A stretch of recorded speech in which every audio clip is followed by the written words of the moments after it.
চন্দ্রের পিছু নিয়ে কমলিনী সেই হোটেলে পৌঁছে গিয়ে সোহিনী আর চন্দ্রের সমস্ত কথা শুনে অবাক হয়ে গেল। হ্যাঁ বন্ধুরা, এমনটা হতে পারে। আজকের পর্বে বিস্তারিত জানতে ভিডিওটিতে লাইক দিয়ে চ্যানেলটিকে সাবস্ক্রাইব করে পুরো ভিডিওটি তোমরা দেখতে থাকো। গল্পের শুরুতে আমরা দেখতে পারবো নতুন বুবলাইকে সবার সামনে চর মারে, আর তখনই চন্দ্র বলে উঠে, এই নতুন তোকে এই অধিকারটা কে দিয়েছে? আমি থাকতে আমার সামনে তুই আমার ছেলেকে মারছিস? এই কথা বলতে চন্দ্র তখন বলতে লাগলো, এখন তুই বাবার অধিকারটা দেখাচ্ছিস, তখন কোথায় ছিলি? যখন ফেলে চলে গিয়েছিলি তখন আমি বুক দিয়ে ওদেরকে আগলে রেখেছিলাম। ওদের লেখাপড়ার জন্য অনেক কারি টাকা আমি খরচ করছি। তাই আমার অধিকার আছে বুবলাইকে শাসন করার। আর এই শাসনটা যদি আমি আগে করতাম না, তাহলে ও এতটা খারাপ হতে পারত না। ও অত্যন্ত একটা খারাপ ছেলে হয়ে গেছে। আমি সবসময় ভাবতাম ছেলেটার বাবা নেই। তাই ওকে কোনোদিন আমি শাসন করিনি। ওকে সবসময় বুগলে রেখেছি, ভালোবেসেছি। কিন্তু ও ও আজকে সে তার অবদান কি দিল? তখন বুবলাই বলতে লাগলো, নতুন কাকু আমি কিন্তু তোমাকে ছাড়বো না। তুমি আমার গায়ে হাত তুলেছো। বর্ষা তখন বলতে লাগলো, হ্যাঁ, হ্যাঁ, আমরা ছাড়বো কেন?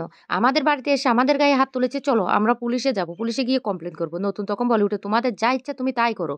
তোমরা তাই করো। আমার তাতে কোনো আপত্তি নেই। তবে একটা কথা মনে রেখো, এই বাড়ি থেকে বের হয়ে তারপর যা কিছু করার করবে। বুঝতে পারছো? তখন কুর্চি বলতে লাগলো, হ্যাঁ, ঠিক কথাই বলেছি। তখন কমলিনীর শাশুড়ি বলে উঠে, আমাদের বাড়িতে এসে আমাদের ছেলের গায়ে হাত তুলছে, এটা তো নতুন, তোর থেকে আশা করিনি। তুই এতটা নিচে নামতে পারলি? কুর্চি তখন বলতে লাগলো, মা, বুবলাই যে এতক্ষণ পর্যন্ত এমনভাবে অপমান করছে নতুন দাকে, সেটার তুমি দেখোনি? তুমি আসলে দিন দিন তোমার বয়স হচ্ছে নাকি? আমি তো সেটাই বুঝতে পারছি না। নতুন তখন বলতে লাগলো, ঠিক আছে, ঠিক আছে।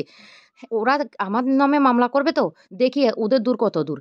হ্যাঁ, আমিও কিন্তু এবার তোমাকে বলে দিচ্ছি, আরেকটা বার যদি তুমি অপমান করো না, তাহলে তোমাকে জেলে পাঠানোর ক্ষমতাও আমার আছে। সেটাও বেশ ভালো করে তোমরা জানো বুবলাই। আমি বলে দিচ্ছি, যাও আমার নামে মামলা করো, যাই করো, যা ইচ্ছা তাই করো। আর প্রতিনিয়ত তুমি তোমার মাকে এভাবে অপমান করবে, তার অপমানের প্রতিবাদ আমি করব না, সেটা তুমি ভেবে নিও না আমার দুর্বলতা। এতদিন আমি তোমাকে বউঠানের ছেলে বলে অনেক ভালোবেসেছিলাম, আগলে রেখেছিলাম। তাই আমি তোমার গায়ে হাত তুলিনি। কিন্তু এখন আমি বুঝতে পারছি তুমি অত্যন্ত একটা খারাপ ছেলে। আর তুমি যদি দ্বিতীয়বার বউঠানকে নিয়ে এভাবে অরুচিকর কথাবার্তা বলো, তাহলে কিন্তু আমি কিন্তু তোমাকে এবার জেলে পাঠাবো। বাবিন তখন বলতে লাগলো, একদম ঠিক কথা। এ দাদাভাই, তোকেও আমি একটা কথা বলে রাখি। তুই এভাবে অরুচিকর মায়ের সম্বন্ধে কথাবার্তা বলতে পারিস না। ঠিক আছে নতুন কাকু তোর গায়ে হাত তুলেছে, কিন্তু যেটা করেছে সেটা উচিত করেছে। আমি বলি এটাও নতুন কাকু উচিত শিক্ষা দিয়েছে। তোর ব্যবহার না দিন দিন অনেক খারাপ হয়ে যাচ্ছে। বুবলাই তখন বলতে লাগলো, ঠিক আছে, ঠিক আছে, আমি কি করি এবার দেখতে পাও। তখনই ওই কথা শোনার সাথে সাথে নতুন বলতে লাগলো, হ্যাঁ, যা ইচ্ছা তাই করো। তোমাদের যা ইচ্ছা তাই করো। আমার তাতে কোনো আপত্তি নেই। তখনই চন্দ্র বলে উঠে, হ্যাঁ রে নতুন, তুই এবারে দলিলটা কেন নিয়ে গেলি? সে কথাটার উত্তর তো দিলি না। তখন নতুন বলতে লাগলো, কেন? কেন দলিলটার ব্যাপার এখন এখানে আসছে কেন? দলিলটা তো ওই বাড়িটা তো আমি করে দিয়েছিলাম আমি বউঠান আর মাসিমার নামে। তাহলে এটাতে তো তোর কোনো অধিকার নেই। তাহলে তুই এসেছিস পর্যন্ত এই দলিলটা নিয়ে এত মাতামাতি কেন করছিস? এই বাড়িটা তো তোর না। তখন এই কথা বলতেই মাসিমা বলে উঠে, হ্যাঁ, ওর না, কিন্তু আমার নামে তো করে দিয়েছো। তাহলে দলিলটা কেন নিয়ে গিয়েছো? কেন নিয়ে গেছো নতুন? বলো, উত্তর দাও। নতুন তখন বলতে লাগলো, হ্যাঁ, এটা আমি নিয়ে গিয়েছি।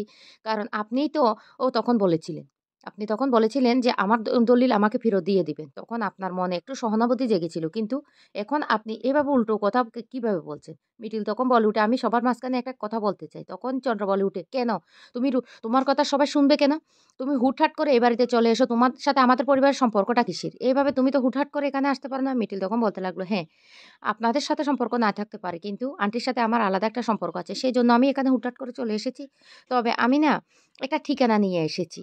১২ বা ১৪ যে ঠিকানাটা, সেটা কিসের ঠিকানা? তখন বলতে লাগলো, আমি তো জানি না, আমি জানি না। এই কথাটা বলতে তখন বলতে লাগলো, ওইখানে তো আপনার যে মেয়ে, সে মেয়ের ধুমধাম করে জন্মদিন পালন করেছিলেন। তখন বলতে লাগলো, ও আমার মনে পড়েছে, সেটা আমার হোমের ঠিকানা। মিটি তখন বলে উঠে, বাবা, তোমাকে না আমার বাবা বলতে লজ্জা করছে। আমি যদি একবারও তোমাকে বাবা বলে ডেকে থাকি, তাহলে সেটা আমার জীবনের অত্যন্ত বড় ভুল। তুমি এইভাবে একটার পর একটা মিথ্যে কিভাবে বলতে পারছো?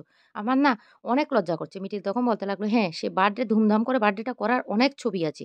আর সেই ছবিগুলি আমি নিয়ে এসেছি। কাকিমা, তুমি কিন্তু ছবিগুলি তোমার কাছে রেখে দাও। সময় হলে এগুলি কাজে লাগবে। নতুন তখন বলতে লাগলো, না মিটির, বৌঠানের উপর হাতে এই ছবিগুলি দেবে না। কারণ এই ছবিগুলি অনেক দরকার পড়বে। সেজন্য ছবিগুলি তুমি আমাকে দাও। তখনই চন্দ্র বলে উঠে, ও হোমে ওরা কখন কি করেছিল সেটা কি আমার মনে আছে? মনে আছে আমার? তখনই মিটিল বলতে লাগলো, এটা তো কোনো হোমের ঠিকানা না, এটা তো একটা বাড়ির ঠিকানা। তখন চন্দ্র কান্নাকাটি শুরু করে আর তার মাকে বলতে লাগলো, মা, মা, বিশ্বাস করো আমার কিচ্ছু মনে পড়ছে না। আমি তো তখন স্মৃতিশক্তি ছিল না। ওরা কখন কি করিয়েছে, আর এখন দেখো ওরা মিথ্যে মিথ্যে কথা আমার নামে বলছে। আমি যে কি করি?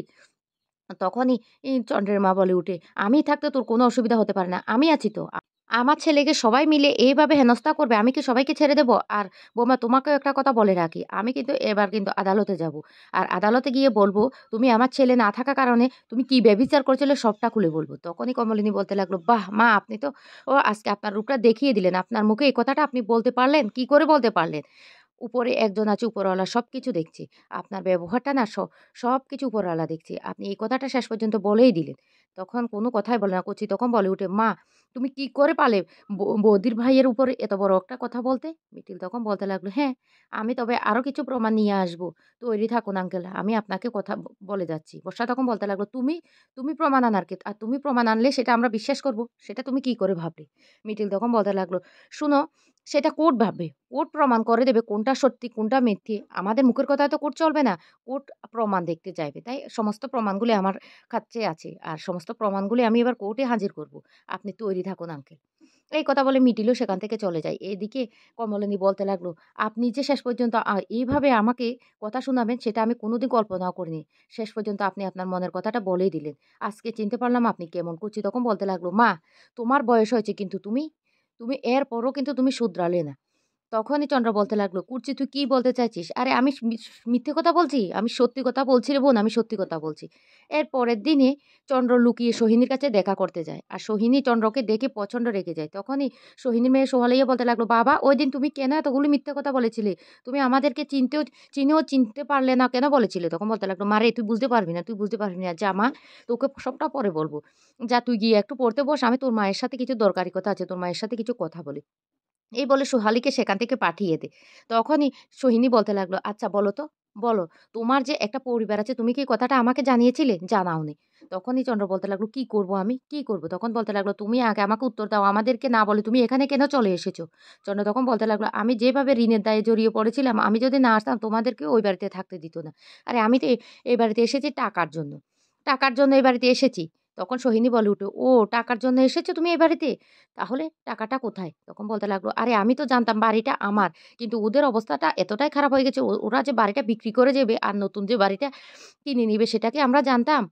তখনই সোহিনী বলে উঠে, "আসলে কমলিনী খুব ভালো একটা মেয়ে।" তখন বলতে লাগলো, "ছি, ছি, ছি, ছি, ছি, ছি, তুমি বাতাসে কান পাতলে শুনতে পারবে কমলিনী কিভাবে প্রেম করে বেড়াচ্ছে ওই নতুনের সাথে।" সোহিনী তখন বলতে লাগলো, "একদম ঠিক কাজ করছি। ও যে পরিস্থিতি তুমি ওকে ছেড়ে গিয়েছো সেটা তো সেটা তো কোনো মেয়ে মেনে নিবে না। হ্যাঁ, আমি অমানুষ হয়ে গেছি তোমার সাথে থাকতে, থাকতে। তবে আমার কৃতজ্ঞতাবোধ তো এখনো হারিয়ে যায়নি। তোমার ৩ টা ছেলে-মেয়ে, বউ-বাচ্চা ফেলে তুমি আমার সাথে চলে গিয়েছিলে। তখন আমি কিন্তু অবিবাহিত ছিলাম। আমি কিন্তু অত শত কথা জানতাম না। না হলে আমি এইভাবে একটা পরিবার ধ্বংস হয়ে যেতে দিতাম না। তারপর তুমি কি করলে? মিথ্যে কথা বলে আমাকে বিয়ে করলে। এরপরে তখনই চন্দ্র বলতে লাগলো, "তোমার জন্য আমি চাকরিটা পর্যন্ত ছেড়ে দিয়েছি। আর তুমি এখন আমার উপরে আঙুল তুলছো?" চন্দ্র তখন এই কথা বললেই সোহিনী তখন বলতে লাগলো, "তুমি চাকরিটা কেন ছেড়েছো জানো? আমার বাবার কারি টাকা ছিল। সেই টাকাগুলি তুমি ভেবেছিলে বসে, বসে ফুর্তি করবে। ঠিক তেমনটাই হয়েছে।" চন্দ্র তখন বলতে লাগলো, "মাথা ঠান্ডা করো।" এই বলে যখনই সোহিনীকে জড়িয়ে ধরতে যায় তখন সোহিনী রেগে গিয়ে চন্দ্রকে ধাক্কা দিয়ে সরিয়ে দেয় আর বলতে লাগলো, "একদম ভালোবাসা দেখাতে আসবে না আমার কাছে। তুমি আমার বাবার সম্পূর্ণ টাকা বসে, বসে আনন্দ ফুর্তি করে শেষ করে দিয়েছো। তারপর আমার অ্যাকাউন্টে যতগুলি টাকা ছিল সেগুলিও তুমি তোমার অ্যাকাউন্টে ট্রান্সফার করে দিয়েছো। আর আমাকে সর্বশান্ত করে দিয়েছো। আজকে এই সম্পর্কটা আমি শুধুমাত্র টিকিয়ে রেখেছি আমাদের মেয়ের জন্য, আমাদের মেয়ের ভবিষ্যতের কথা ভেবে। আমি তোমাকে খুঁজতে এসেছি আর তুমি আমাকে জানো তাই বলেছো ওই বাড়িতে। আমি কিন্তু চাইলে তোমার সমস্ত সত্যিটা সবার সামনে বলে দিতে পারতাম। আমি কিন্তু সেটা একবারের জন্য বলিনি। সব মুখ বুজে সহ্য করেছি।" তখন বলতে লাগলো, বিশ্বাস করো আমি টাকাটা জোগাড় হয়ে গেলে তারপরে কিন্তু আমি আমি তোমাকে নিয়ে এখান থেকে চলে যাব।" তখন বলতে লাগলো, "আমরা যে এই হোটেলে আছি, খাওয়ার সমস্ত খরচাপাতি কে দেবে? তুমি দেবে।" চন্দ্র তখন বলতে লাগলো, "আমি কোথা থেকে দেবো? আমার কাছে তো একটা টাকাও নেই। আমি তোমাকে তো বলছি। আরে আমি গাড়ি ভাড়াটা পর্যন্ত কুর্চি থেকে নিয়ে এসেছি।"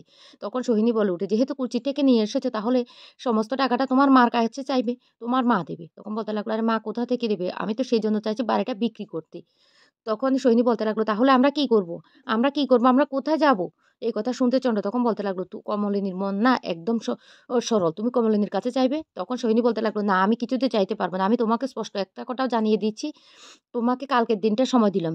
তুমি এই হোটেলের সমস্ত খরচ মিটিয়ে দেবে। না হলে কিন্তু আমিও আঙুল বাঁকা করব। আমিও কিন্তু তোমার বিরুদ্ধে এবার মামলা করব।" তখন চন্দ্র বলতে লাগলো, "কি বলছো? তুমি আমাকে ভয় দেখাচ্ছ? তুমি এভাবে আমাকে ভয় দেখাতে পারো না।" তখন বলতে লাগলো, "বেশ করছি ভয় দেখাচ্ছি। এবার আমি কি করতে পারি সেটা তুমি দেখে নিও।" এই বলে চন্দ্রকে ধাক্কা দিয়ে দূরে সরিয়ে দেয় আর বলতে লাগলো, "শুনো, আমি কিন্তু আবারও লাস্ট বার ওয়ার্নিং দিচ্ছি। তুমি আমার সাথে যতগুলো প্রতারণা করেছো, সমস্ত প্রতারণার জন্য কিন্তু আমি এবার তোমাকে কিন্তু ফাঁসাতে বাধ্য হব। তো বন্ধুরা তোমাদের কাছে কেমন লেগেছে? এবার সোহিনী যদি সত্যি যদি চন্দ্রকে ফাঁসিয়ে দেয় তোমাদের কি ভালো লাগবে সেটা অবশ্য কমেন্ট করে জানাবে।